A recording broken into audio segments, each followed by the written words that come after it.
संविधान का अनुच्छेद 285 भारत सरकार यानी केंद्र सरकार की संपत्तियों को राज्य सरकारों या राज्य के भीतर किसी भी स्थानीय प्राधिकरण द्वारा लगाए जाने वाले करों से छूट देता है। इसे सरल हिंदी में ऐसे समझा जा सकता है।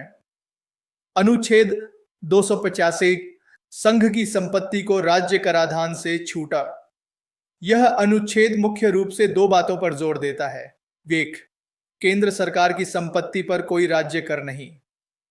आमतौर पर केंद्र सरकार की किसी भी संपत्ति पर कोई भी राज्य सरकार या राज्य के अंदर की कोई भी स्थानीय संस्था जैसे नगर पालिका, पंचायत आदि कोई टैक्स नहीं लगा सकती है।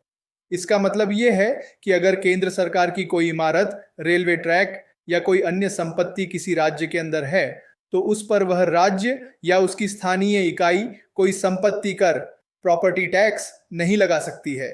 लेकिन संसद, भारत की विधायिका, कानून बनाकर इसमें छूट दे सकती है। यानी अगर संसद चाहे तो वह कानून बनाकर यह तय कर सकती है कि केंद्र की कुछ संपत्तियों पर राज्य या स्थानीय निकाय टैक्स लगा सकते हैं। 2, संविधान लागू होने से पहले के टैक्स जारी रह सकते हैं। एक अपवाद यह है कि अगर संविधान लागू होने से पहले यानी 26 जनवरी 1950 से पहले केंद्र सरकार की किसी संपत्ति पर कोई राज्य या स्थानीय प्राधिकरण टैक्स लगा रहा था और वह टैक्स तब भी लागू था, तो वह टैक्स तब तक जारी रह सकता है जब तक संसद कानून बनाकर उसे बंद करने का फैसला न करे। इसका मतलब है कि पुराने टैक्स तब तक चलते रहेंगे जब तक संसद उन्हें रोकने के लिए कोई नया कानून न बनाए।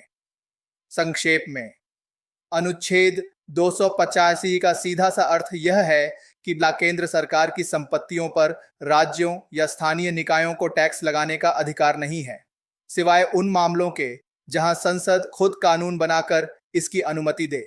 यह प्रावधान केंद्र सरकार को अपनी वित्तीय स्वतंत्रता और कार्यों को सुचारू रूप से चलाने में मदद करता है।